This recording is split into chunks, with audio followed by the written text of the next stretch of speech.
So welcome everyone. My name is Josh Gerben. With me today is Eric Perrott, who's the Perrott and Gerben Perrott. We are a trademark law firm based out of Washington, D.C. And this is a CLE we are providing that we're calling Demystifying Trademarks, Debunking Common Client Misconceptions. I started the law firm, which was then called Gerben Law Firm, back in 2008. So I've been listening to client questions and what their perceptions are about trademarks for the better part of 15 years. Eric joined me in 2014, and so he's had almost a decade of hearing the same questions. And we thought it'd be a lot of fun to sort of put together a presentation about everything that we've heard over the years from clients and even from other lawyers about trademarks. And this would be a helpful CLE for everybody. So thank you. Like many of these questions, Josh, I have addressed even this week. So it's not these are ongoing things that come up. So I think this is going to be a good one. There you go. Just a little bit of information about us before we get started. As I mentioned, we're celebrating our 15-year anniversary. We currently have 8 lawyers, a little spread out at the moment between Pennsylvania, Washington, D.C., Virginia area. Also have 1 in Vermont and 1 down in Nashville. Our firm has registered over 8,000 trademarks for clients in the United States and also in over 30 countries around the world. Trademark practice is international in scope, which kind of makes it fun. We've also settled our fair share of trademark disputes. We've overcome a lot of USPTO refusals over the years and also handled a lot of litigation, whether it's in front of what's called the Trademark Trial and Appeal Board, which is a equivalent of, I guess you call it, a court within the USPTO, and also we do federal litigation. Our clients come from all 50 states. The benefit of trademark practice is it is national in scope, so it makes it fun as well. And also we represent clients from all over the world who need to register trademarks here in the United States. So really a national and international practice for us. Even though we're a small firm, we get to work with clients from all over the place. And so we appreciate you being here with us for the hour. I know that a lot of people are still joining, and we're going to make an announcement about, I guess we'll just do it now, about how we're going to do CLE credit today. At the end, we're going to have an attendance form for you to sign. This is required by many of the state bars. Sorry, we have to track attendance. If we also are tracking attendance via the Zoom logs that get provided here, again, that is a requirement that we have to be able to provide those logs if we get audited for providing CLE credit. So just make sure you stay signed in and active during the presentation this afternoon so that we can give you credit. And at the end, there will be a sign-in sheet that we'll need you to sign, and we will provide a passcode for those jurisdictions that require a passcode. We'll provide that as well. And Lacey, if I'm missing anything about what we need to get people credit. Just a quick note, you may see me asking you a question on what your full name is. We do need to make sure that the name that is appearing in the Zoom webinar is the name that's on your license so that we can easily make sure that that's what that you have attended and verified. So if you see me asking a question, that's all that is about. And I just need your full first and last name then. Thank you. Awesome. Well, we'll go ahead and get everything started. Happy holidays to everybody. Happy Hanukkah for those who celebrate, and of course the rest of the holidays that are coming up here in the next week. So appreciate you all joining us during this this busy holiday season.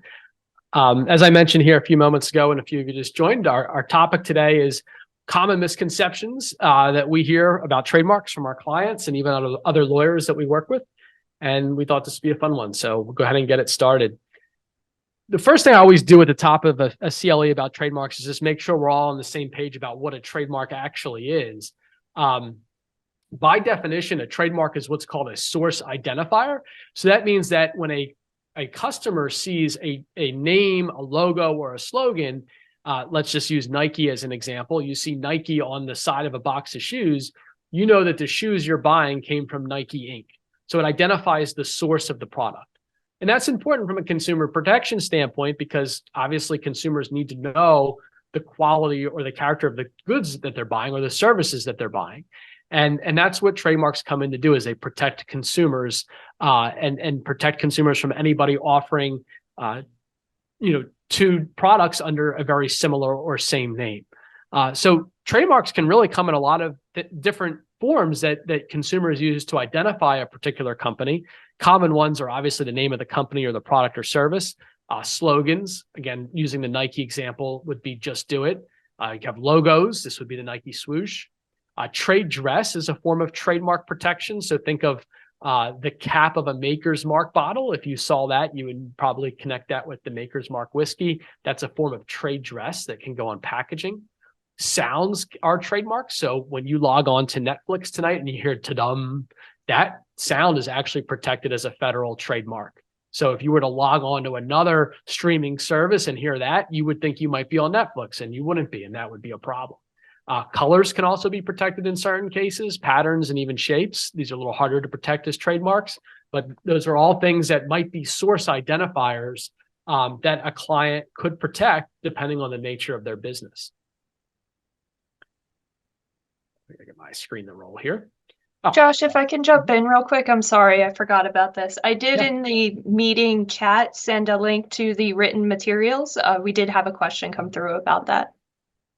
Oh, great. Yeah, so we'll do that. And if anybody needs it later, just let us know. Again, we can throw it back in there.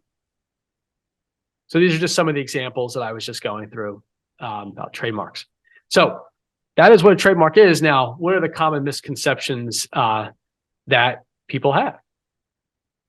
Yeah, so I'll step in here for the first one. So the first myth is that a trademark registration means that you own that trademark or that word for everything. That you by registering a trademark, that you own it for any use of that phrase. And that's a very common myth, but it is not true. So trademarks are always specific to specific goods and services. And there are situations in which one or two different parties can own the same trademark in different industries. One I always go to is Delta Faucets and Delta Airlines. There's a number of those that come up. And I think that the key here is that even in some circumstances, a trademark might be generic in one circumstance, but a completely strong trademark in another. For example, Apple for a fruit would not be something that could even be a trademark, but Apple for music or for the software company, the computer company, is a strong trademark because it has no meaning within that industry. And so when you register a trademark, you are picking specific goods and services that you are either using or intend to use in the United States. And it does not kind of a blanket protection that covers every single goods and service. And so you have to, once you do register a trademark, be careful about and thoughtful about how you are defining your rights. And I think that that's a very difficult thing to do, to kind of decide where the line in the sand is of someone getting too close to where you have protected your goods and services and your trademark. And so that's something just to consider, is that if you sell t-shirts, for example, then you may have a good argument that someone shouldn't be able to protect the same trademark for maybe jewelry, because consumers would think that jewelry and trademark are very that jewelry and t-shirts are typically made by the same types of companies, but you might not be able to stop someone from using it for motor oil or for something that is completely different from the kinds of goods and services that a company like yours would provide. And so it is a case-by-case basis for a lot of these, but you can have situations where one word's used by multiple different companies in different contexts, and that's okay because consumers ultimately wouldn't be confused. Thank you, Eric. Myth number 2, a trademark search can be completed online in just a few minutes. This is one that is becoming more and more prevalent as time goes by, especially now we're in this age of AI. And clients definitely believe, especially if you go onto Google and look up how to do a trademark search, that this is something that should be pretty easy to do. I like to tell the story that every single day I am talking to a client or a prospective client about a trademark and the scope of work that they're going to engage our firm to do. And a trademark search comes up every time. We typically charge around $800 to do what we call a full legal clearance search around a mark. And there are a subset of clients that readily accept this because they might have spent thousands of dollars on a similar search with a larger firm before. But there's also clients that look and say, well, I can go on uspto.gov or I can go on any of these other private websites that I see popping up on Google and run a search. So why would I pay so much for that search? And the answer is, well, because the tools that we use as a law firm and the skill that our researchers have and the skill that our attorneys have in analyzing those results is simply vastly different than what can be found online. Now, I'll never discount the idea that someone can go online and find a problem. And matter of fact, some very obvious problems should be arguably filtered out before you even engage an attorney to help you. I have the other end of the spectrum where someone will engage us to run a trademark search. And my response to the client is, well, did you put this in Google? Like, didn't you see this other company? I mean, it's like the first thing that happens when you Google it.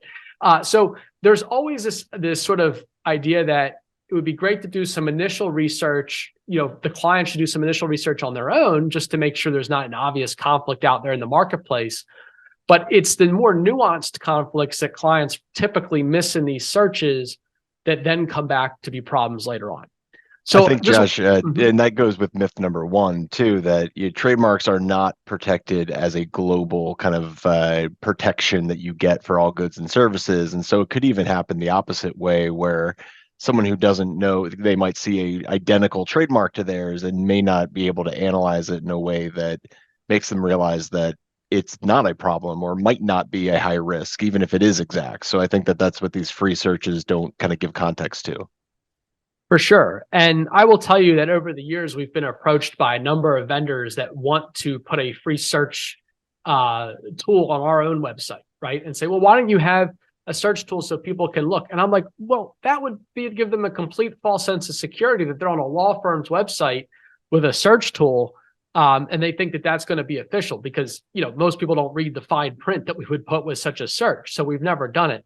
But there's a lot of websites out there, legal and non-legal, law firm and non-law firm, that offer that. And a lot of times what it is it's trying, you know, you'll even do a search on some websites. Like I've seen some websites where you'll type in your trademark and they'll say, there's nothing like this, or it's, you know, there doesn't appear to be much. Do you want to register this mark? Click here to engage us, right? And again, a very false sense of security at that point around that search. Even the USPTO's own tool, which they actually just updated here at the end of November for the first time in like 20 years, it's very difficult to sift through everything it's providing you to figure out what's a problem or what's not. It's not like the searches are designed well enough to just pull the most obvious problems and give you a list in order of importance. That's typically where a really skilled searcher, like a paralegal or an attorney that's working on a search, will be able to organize a report and let a client know what is the most concerning things and what are not. The other things to consider in a trademark search is that it's not just the federal trademarks that you have to consider. In the United States, there's actually the ability to register a trademark with any of the 50 state governments. Although that's rarer these days, it does come into play a lot, especially in the cannabis space. Cannabis trademarks cannot be registered federally in most cases. So those companies are registering trademarks at the state level. And those trademarks can be for everything from cannabis products to the clothing and other types of smoking articles that those companies provide, that if you're not checking against what rights they might have locally, you may come in with a company that's a non-cannabis company and actually run into conflicts there. So that's one example. And finally, you can actually obtain trademark rights in the US just by using the trademark, not even by registering it. So part of what we do in a full clearance search is look for what we call unregistered use of the trademark. This is essentially a deep Google dive. It could also be going through marketplaces like Amazon and Alibaba. It can be going through different industry resources as well to make sure that this particular mark is just not being used out there. We've definitely had clients who have started using a mark and even registered it. And then years later, somebody comes back and tries to challenge their registration or use of the mark because they say they were using it before them in the United States. And that's a very valid and concerning challenge to get. And something that, again, if you're doing the clearance work and really providing a full view of what's going on around the trademark, a client can then make an informed decision about whether or not it's a good idea to proceed with adopting, using, and registering the mark they want to. So This one was a pretty loaded question. I really like it because, I mean, I cannot tell you how many times a day someone will tell me they don't want to run a trademark search. And I have a video I give them this spiel.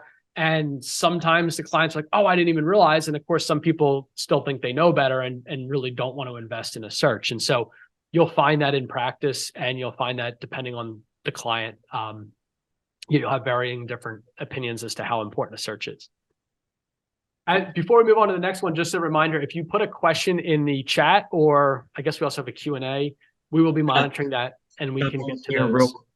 Real quick, Josh. Got a couple questions here in the chat. Somebody asked, would be grateful to know any do's and don'ts on an individual filer who's just filed an intent to use trademark application, may proceed to use the mark that I hope to get a notice of allowance on. Just don't want to shoot myself in the foot. Do we have any questions about intent to use filings, Josh? Or about any myths around that? I don't think we do. No, we don't. So happy to jump into that if that's kind of a quick. And to the person who answered this, I'll also kind of reach out. In general, it's about use in commerce. So one of the things that's unique about the U.S. trademark registry is that nearly every application that's filed before it will register must prove that they are using it in the United States by submitting what's called a specimen, and then signing a sworn statement that all of the goods and services listed in that application are being sold in the United States in interstate commerce. And so that's a lot of information all at once, but essentially making sure that you are selling each and every thing that is in your application before you apply for proof of use, before you make that proof of use filing, is essential. And you see a lot of companies that have these laundry lists of things that they may not be selling. The USPTO rules are you must be selling each and every one of those items before you file proof of use, with a few very small exceptions for foreign companies. But that's kind of the kind of very quick version answer to that question. Awesome. We have two more quick ones in here. Somebody asked, should you settle a cease and desist request from a senior mark holder when your related but different mark is only pending? And you are still developing your product? And if so, is it appropriate to request and expect some compensation in doing so?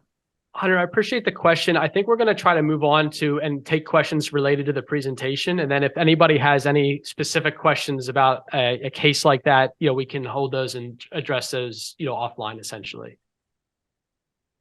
Any questions about the first two slides so far that we should look at, or were those the only ones so far?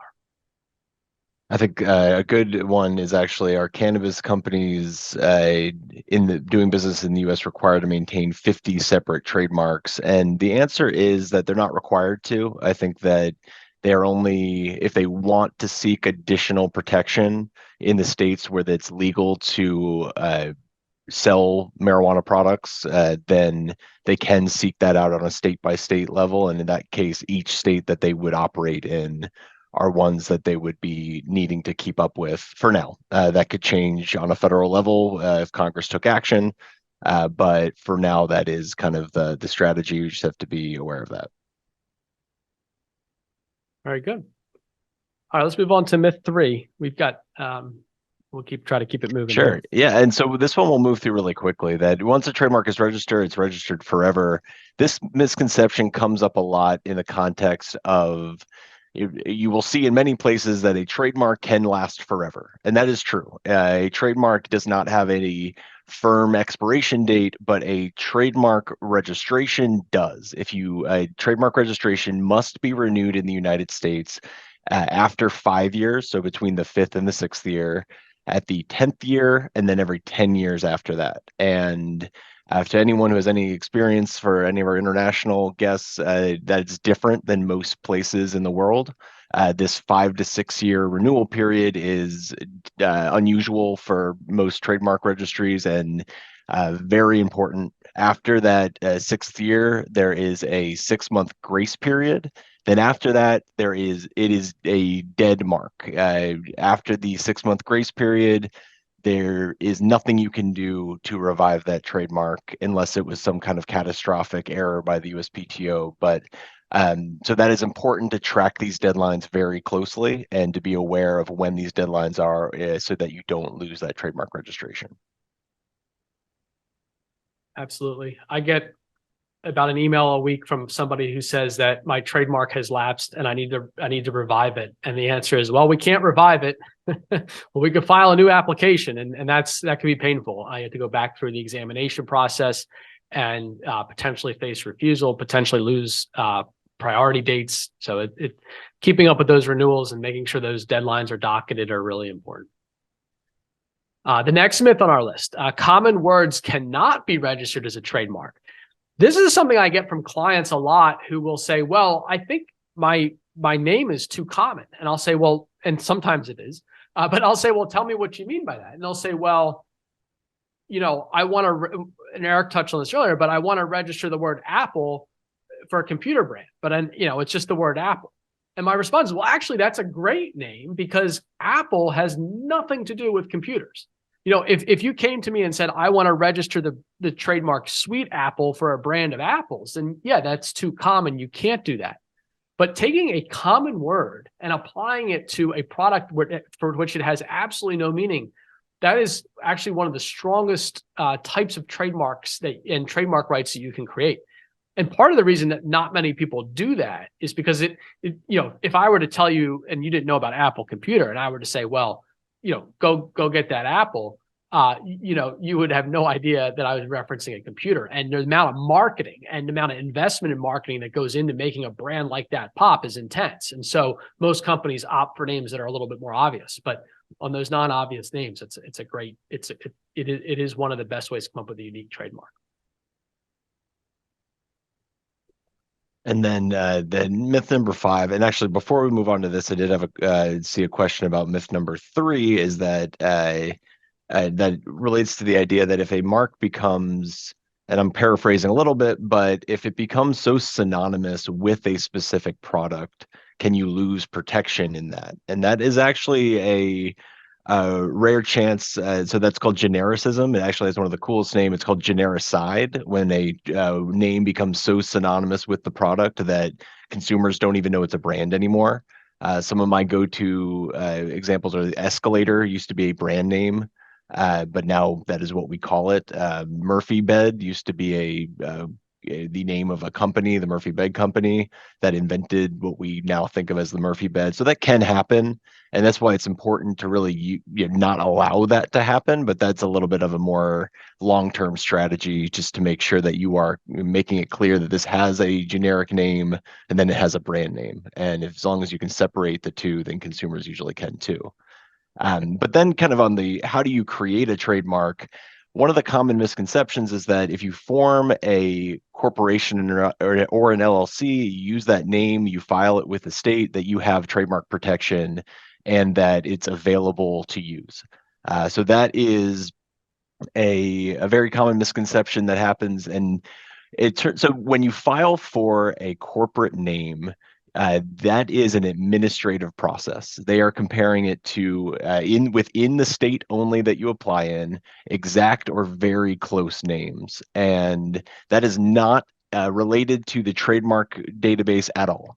So the fact that it is available in your state corporate name database does not give any indication that it is available as a trademark nationwide or even in that state. They are two completely different things, and in some cases, the use of that name can become a trademark, and it's something that you could potentially protect through using it as a trademark, but merely registering it as a corporate name won't give you the rights of exclusivity that you're looking for with the trademark filing.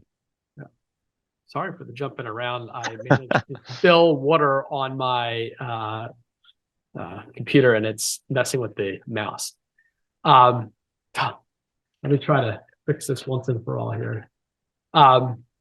So let's get, sorry, we're on number 6 there. All right, hopefully that'll stabilize now.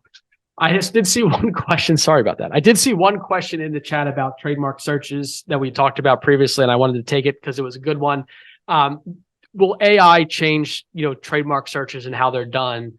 I think it certainly will. That's actually the one point of trademark practice that we really see AI having an effect on. Matter of fact, it's probably already had an effect to an extent. There are some tools out there that use some form of AI, if you will, and we've tested them and used them, and I think that they're helpful. They definitely still miss things. They're just like ChatGPT. There's a lot of kind of holes in them still, and on certain aspects. But I don't discount them, and I think that there's certainly use for them, and they'll only get better. So, you fast forward 10 years. I think the way we do trademark searches now will change significantly, and probably for the better for consumers. And so and it will hopefully help people be better about what names they choose. So be interesting to see how that develops. The next myth we've got is that if you register a trademark in the US, it's enforceable all over the world. A lot of US business owners do feel that, well, we're the United States, I have a trademark registered. Why can someone in China use it? Or why can someone in Europe use it? Well, the answer is that the trademark rights, much like most laws, are jurisdictional in nature. And just because you registered a trademark in the United States does not mean that the trademark has any rights outside of the US. If you would like a trademark to have rights outside the US, you can file applications in any other country in which you would like rights. How you go about doing that's a subject for another day, but there's a number of ways you can do it. And the one thing that you can be aware of is that if you do file a trademark application in the US, if you then go ahead and file an application in most other countries around the world within a 6-month window of the US filing date, all those other applications get the benefit of the US filing date. So the way it works is this: file an application January 1, 2024 in the US. You have until May 31st, 2024 to file anywhere else. And all those applications will basically be post-dated. Your rights will actually start as of January 1 in those countries. So if there's a squatter or somebody that files in between those days, you don't got to worry about it. But one of the things that we see happen, especially in today's world, which is much more global, is that the minute a product or a service starts to get very popular, there are squatters in a lot of different countries that will go ahead and file your trademark for you, with the hopes that when you come filing there, you're going to pay a ransom for it, or you're going to actually have to really fight them for it. And we deal with that almost on a weekly or monthly basis here, depending on the country. A lot of China, we see a lot in Turkey, you see it sometimes in India, but you see it in other countries, even like Europe or the UK. So it's a real issue. And if a client's business has any reach outside the United States, thinking about making those filings in other countries as sooner rather than later is important. Again, because you don't have to deal with the squatters and the amount of money it takes to deal with that type of issue over the long run. Yeah, and I think that kind of to piggyback on that myth that this is the myth, this is not correct, that in the US trademark rights are acquired through registration as opposed to use, as so-called, you may hear first to file. In the United States, we kind of talked about this already, but a vast majority of trademark applications will not register and then will not become registered trademarks until they are used in commerce.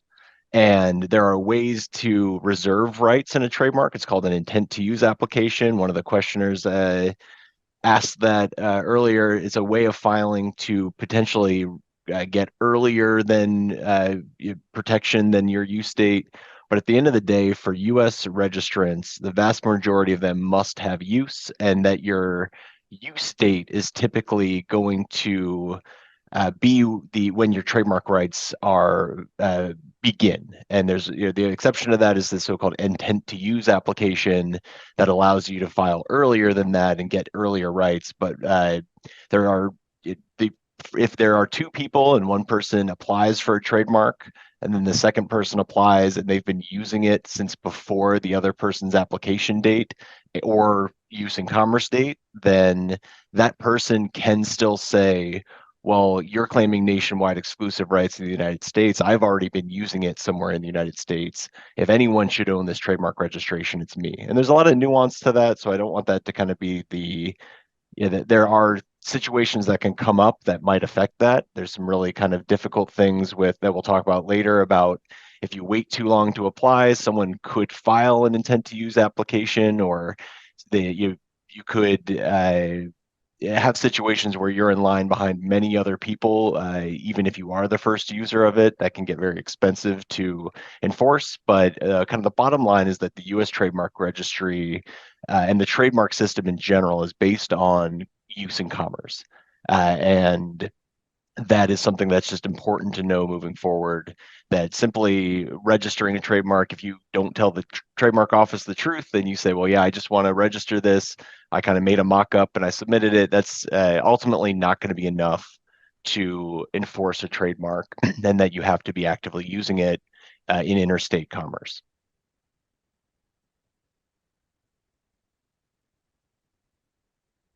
So our next myth is that I should wait until my business gets larger before registering my trademark. And this is a pretty common refrain, especially from bootstrapped entrepreneurs who are trying to justify not spending the money to register a trademark. And I get it. I mean, look, when you're starting a business, you've got all kinds of things you've got to spend money on. And sometimes the trademark just feels like one thing that's not really required, because it technically isn't. You don't have to have a trademark registration to use a name. The challenge is that if you don't start thinking about the trademark process when you're selecting the name and starting the business, you could build a lot of brand equity into a name that maybe you can't use. And that's because typically, if you're doing the registration process properly and not just going online and paying $99 for someone to file an application that you're not going to hear back about for 10 months, but you're actually doing the trademark search that we talked about earlier, you're going to get some real good feedback as to whether or not the name you've selected is a good idea or not. And I would agree with the approach of maybe you don't have to register the logos and the slogans and all the other brand assets that might be available to you, because there is just a budget issue.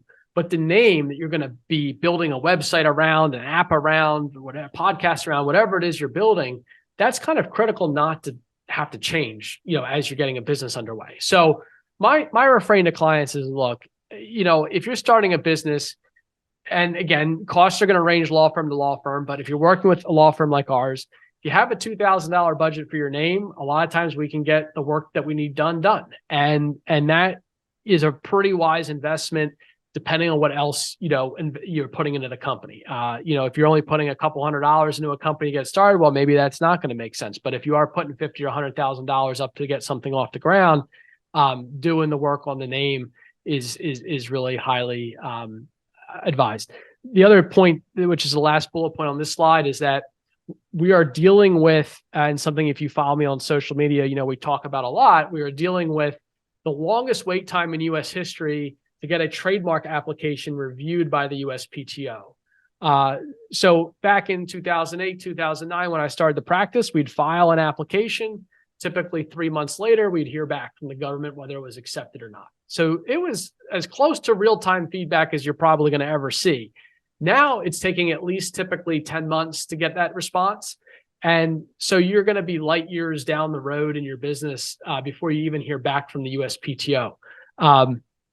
So, and the USPTO also, by the way, just because they approve it doesn't mean there's not a problem with the trademark. You could still get opposed by a third party. You could still get demand letters. So just getting the USPTO approval doesn't really mean everything, but it's at least, a point of, okay, an examiner from the PTO has looked at this and didn't see anything conflicting with this on the register, which is a good, obviously a good thing to have happen. But again, you're not getting that feedback for 10 months. So if you're starting a business, understanding whether the name's a problem or not before that 10-month mark is typically important. And that's why we suggest starting the trademark process on the early side. I don't know. I'm just looking at the questions, see if anything's come in lately here that we can answer. One question I'll take just about international filings, because I did gloss over it, was sort of how those filings are made. Real quick, you can do them one of two ways. You could basically hire an attorney in each country that you need to file in, and that attorney will file the applications. Essentially think of it as like a subcontractor or a local counsel. And you can instruct that attorney to make the filings and work with that attorney on meeting local requirements. Another way to make international filings, there is call it like an international clearinghouse or system that is called the World Intellectual Property Organization. This actually lets you submit one application. It's basically called an international application that then gets accepted by any of the countries that are members of this treaty, if you will. So that is an efficient way to file, as opposed to going and hiring, let's say, 10 different lawyers in 10 different countries. The only challenge will be is that if there's any refusals on a local basis, you're still going to have to go and engage a local attorney to handle that refusal. But so if you're just filing one or two applications in one or two countries, maybe using the local attorney makes a lot more sense. If you're filing in 10 or 20 countries, though, using this World Intellectual Property Organization, or otherwise referred to as Madrid Protocol, can be really useful. So a couple options there, but it really just depends on the circumstance. Yeah, and I think that, we talked about this earlier, and so the myth is I'm not currently using the trademark, so I should wait to file. And that is a myth, because there is we spent a lot of time saying you must be using the trademark in order for it to register, but in order to apply, there is basically the U.S. Patent and Trademark Office acknowledged that while you're preparing to launch a brand, that someone could file something or begin using a trademark that's very similar to yours. And so what happens? It may take a year to launch a brand.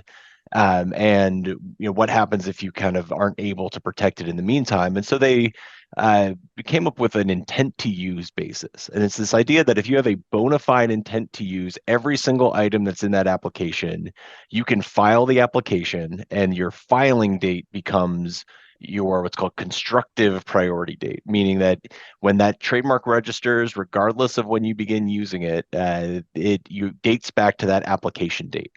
And that can be a very powerful thing, because it can get you a date earlier than you'd otherwise be entitled to. And so we recommend this when it's possible. It can't just be a kind of a whim of, well, I think one day I might want to do this. It has to actually be a bona fide intent. It has to be something that you could back up with at least some actions that show that you're working towards it. But it is something that we recommend to people who are ready to proceed with a trademark. They're ready to start investing in a name, but they're not ready to launch a product. The intent to use trademark can be a very powerful tool there. And it's something that you should file as early as reasonably possible in order to get that application filed.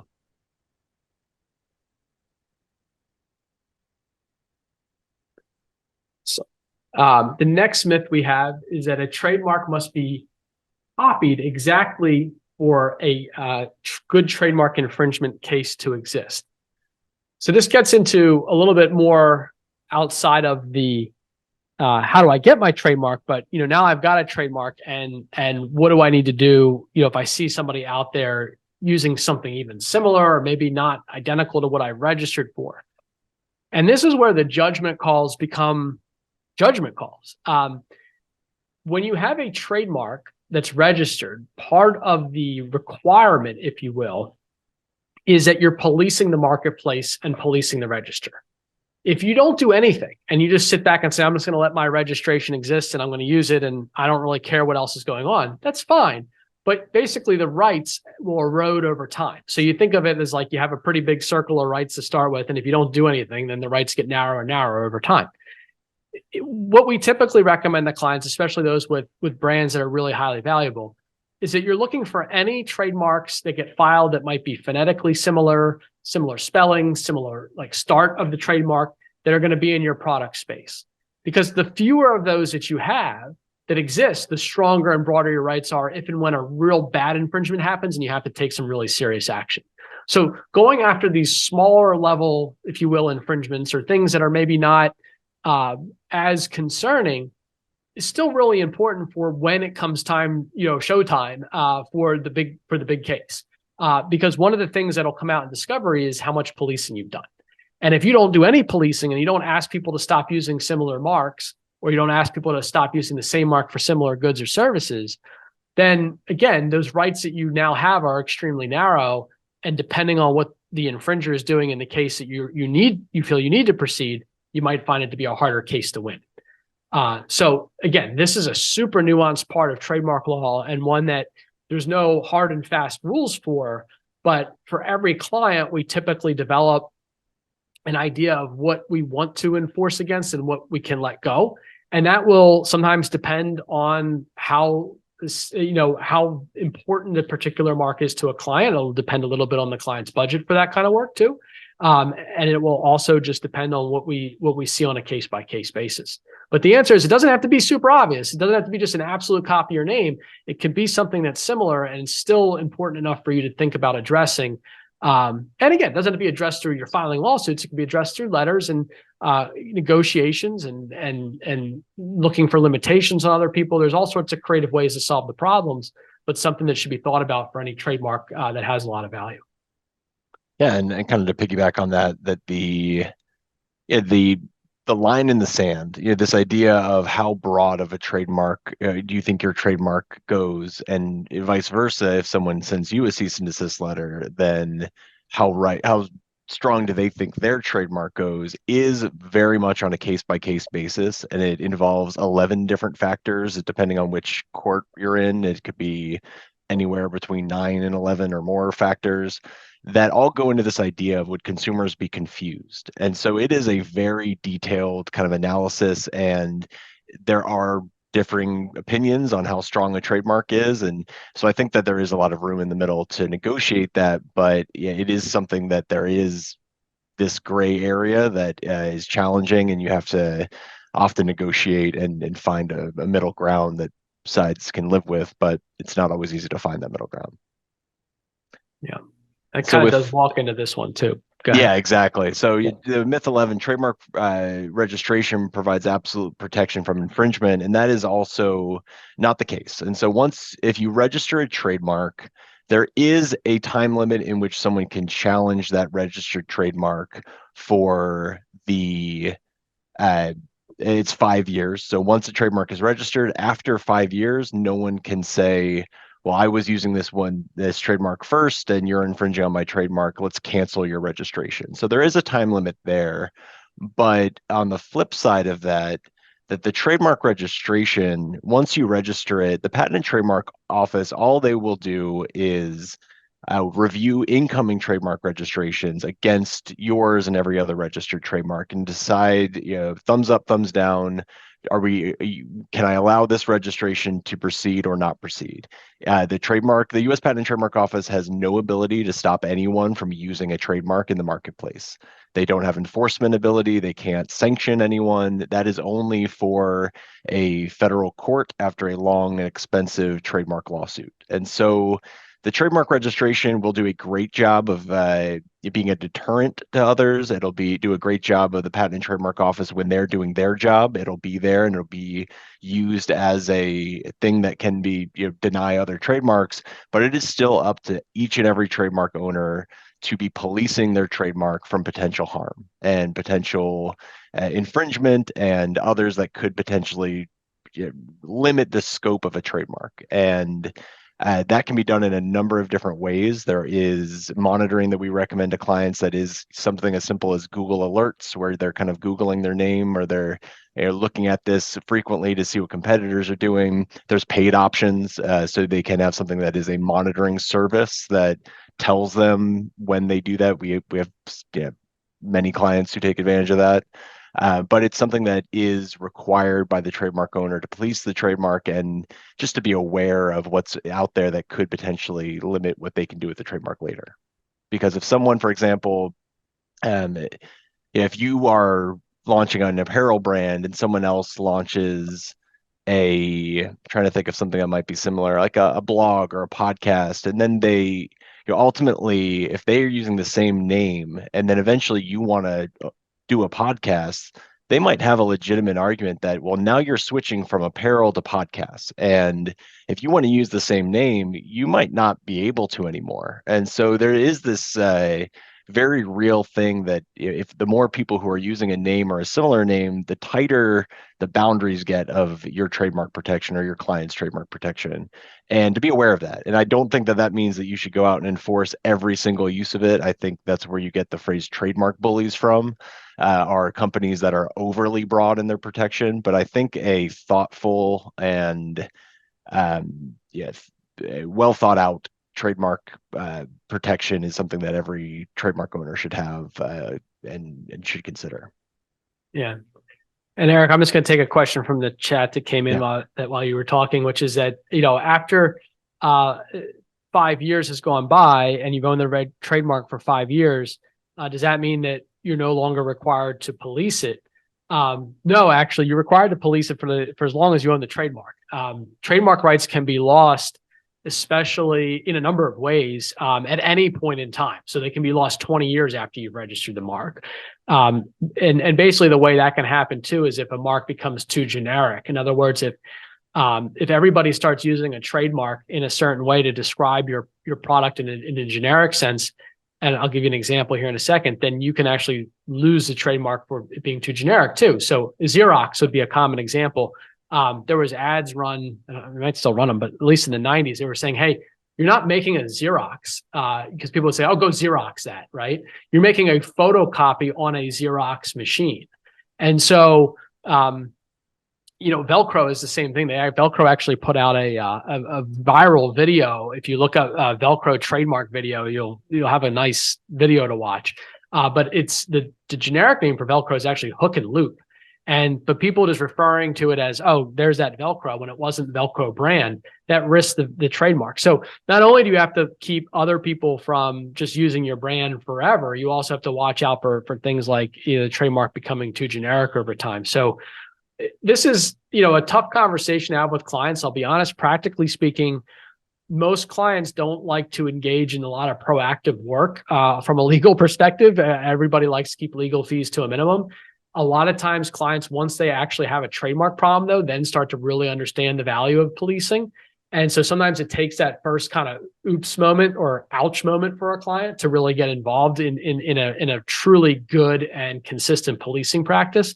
But we do talk to clients about it a lot, and some see and have been in previous companies where there's been problems and understand what we're saying. It can also be something that if someone hasn't dealt with it, they really have a hard time seeing where the value is. But obviously, that's kind of our job to try to show them that, given that's something we do all the time. That's just something you might run into. All right, the next myth. A design on the front of a shirt is a trademark. This is kind of a bit of a zig here, but we get a lot of this. So people will come up with some kind of logo or design or saying that they'll put on the front of a shirt or a hat and say, I want to trademark it. Well, that's not really how trademarks work. If you remember, my first slide in the presentation this afternoon was a trademark is by definition what we call a source identifier, meaning if somebody sees the mark, they identify the product, the company behind the product or the service by seeing the mark. So if you just have a funny saying on a shirt or a design on a shirt, that's not what we call a trademark use.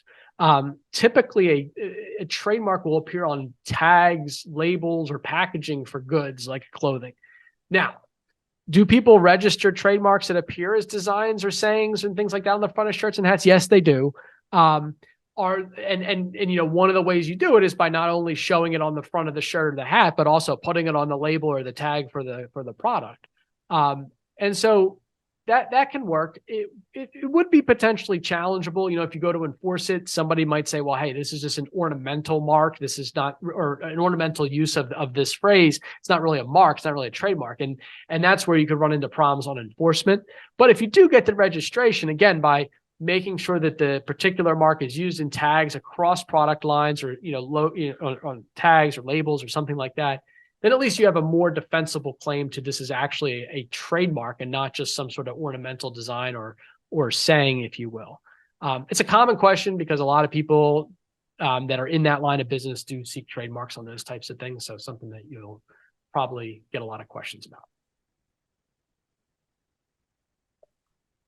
And this is a good one that I see a lot. And the myth is, can I use the registered trademark symbol, which is the R with a circle around it, as soon as I submit a trademark application? And the answer is no, it is, I think, actually illegal to do that. I've never heard of anyone actually brought up on charges, but it is not allowed. Only registered trademarks after a registered registration number and a certificate is issued are allowed to use the R with a circle around it. And if that protection ever expires, then you are no longer allowed to use that R with a circle around it. And so one of the ways that a quick way to get your trademark application denied is before you have a registration, submitting specimens to the Patent and Trademark Office that use that R with a circle around it. So be very careful about that. The superscript TM, and this might be on the next slide, Josh.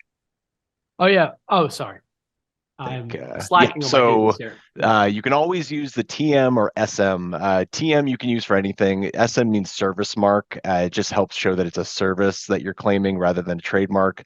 But a trademark universally applies to both a trademark and a service mark. So the superscript TM can always be used, and I recommend it whenever possible from a marketing perspective, because one of the questions in the chat was about why do people use the word brand, like Kleenex brand or Band-Aid brand? Well, this is another one of those symbols you can use, like the word brand, but the TM helps show people that you're claiming this as a trademark, and you can always use that. But the R with a circle around it, you can only use when it is officially registered with the Patent and Trademark Office, and the Patent and Trademark Office only. If you register it in Europe, that does not mean you get to use the R with a circle around it in the United States. That is kind of unique to the U.S. Patent and Trademark Office's registration. Eric, we got a good question in the chat, and I'm going to start it, but I'm going to flip it over to you because this will make Eric's head detach from his body when he gets this one. Are there companies you can use to hire and police your trademark?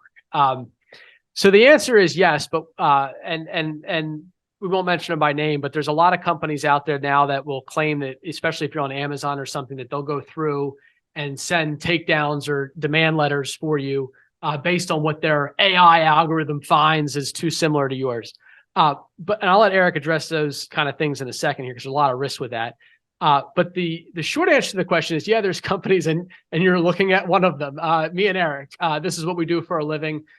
We come up with very custom and thoughtful policing processes for our clients and guide clients through when there's issues, what to do, how hard to run, when to slow down, all those kinds of things. But typically, like a really good trademark law firm would be what you would want to use. Eric, you may talk about these non-law firms that. Yeah, and someone just asked in the chat that in the copyright world, there's a vendor called Pixie that which we don't want to talk about anybody in particular. Well, I don't know them, so I can talk about them. I just know them that they do. There's kind of different ways to do it. Some it's because there's two parts, I think, to this idea of policing a trademark. It's monitoring and then it's enforcement. And I think that there's a lot of good tools on the copyright side, but that's a different thing of finding exact when people copy your pictures, for example. And AI can do a really great job with that. Not even an AI, but just like a deep search of the internet for uses of similar pictures to yours. That's a great use of monitoring. I think that's a great use of technology. When it comes to the decision of whether or not to enforce any intellectual property right, you need to be aware that the minute you go on that takedown notice or on that letter, that opens you up to a whole host of potential counterclaims, of potential business interference claims. We were just looking at one now where someone was firing off these takedown notices to everyone on Amazon that was using the name, and they got sued by one of those sellers that said, I was selling legitimate products. You had no right to file this. And so I think that they're useful in identifying potential infringement, but it always is going to take someone with experience to know whether or not you should enforce it, even if it's something that comes up that you might be able to enforce it on. And I think that this is a little self-serving, but this is the non-lawyer options for that. They cannot give you legal advice. They are prohibited from doing that under unauthorized practice of law rules. And so any advice they're giving you needs to be very taken with the largest grain of salt and consider finding an expert in it. Yeah. For sure.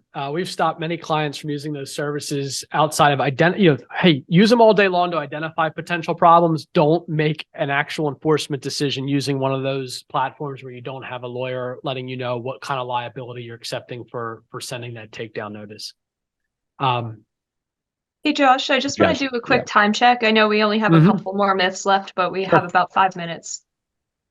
Yep. So I'll tell you behind the curtain that Josh was worried. He's like, well, we only have 16 of these. Are we going to be able to fill up a full hour? I was like, Josh, no problem. If there's any two people who can talk about trademarks for many hours, it's you and me. Yeah, we were going to have to hurry to get to all 16. So maybe we'll see if we get there. The next myth, and I'll take this one quickly because we've discussed it a lot already, but that you don't need to monitor the marks because USPTO won't allow something similar to register. That is completely false. So there is a 30-day window after the USPTO approves any trademark application in which somebody can oppose it because they think that it shouldn't have been approved. And the whole reason that process exists is because the PTO approves things that probably shouldn't be approved some days. And or that a brand owner may have stronger rights than the PTO even realizes. Because when the USPTO reviews an application, there is a single examiner, and that examiner may have as little as 1 or 2 years experience of being an attorney, or maybe as much as 20 or 30 years, but it very varies. And you cannot trust the USPTO to police your trademark for you. Sometimes they may help you, but you need to make sure you're on that yourself. All right, and then the second to last myth, trademarks and copyrights are the same thing. They are not. This is a trademark is a brand. It is something that identifies a company. A copyright is a creative work, meaning something that was created that has a modicum of creativity. There's kind of a very specific definition for copyrights. But the big difference is that trademarks are about policing consumer confusion and about brand identification, where copyrights are more about encouraging people to create creative things and then get a rights to stop others from making exact copies or substantially similar copies. So I just know that they are two different things, and people mix them up all the time, but it is something that they have two very different ways of looking at them. And if you hear anyone saying, I want to copyright my trademark, some trademarks can be copyrighted, but they're typically going to be two separate areas of law that do things that work in harmony with each other, but are two different ways to protect intellectual property in general. And the last one, and I know, Lacey, we're up on time. Myth number 16, a good trademark describes exactly what I'm selling. This is false. Trademarks come on a sliding scale of protectability. If you simply describe the product, it's considered a much weaker trademark. As we talked about earlier, the more unique a trademark is, the more protectable it is. So we want to, thank you all for coming today.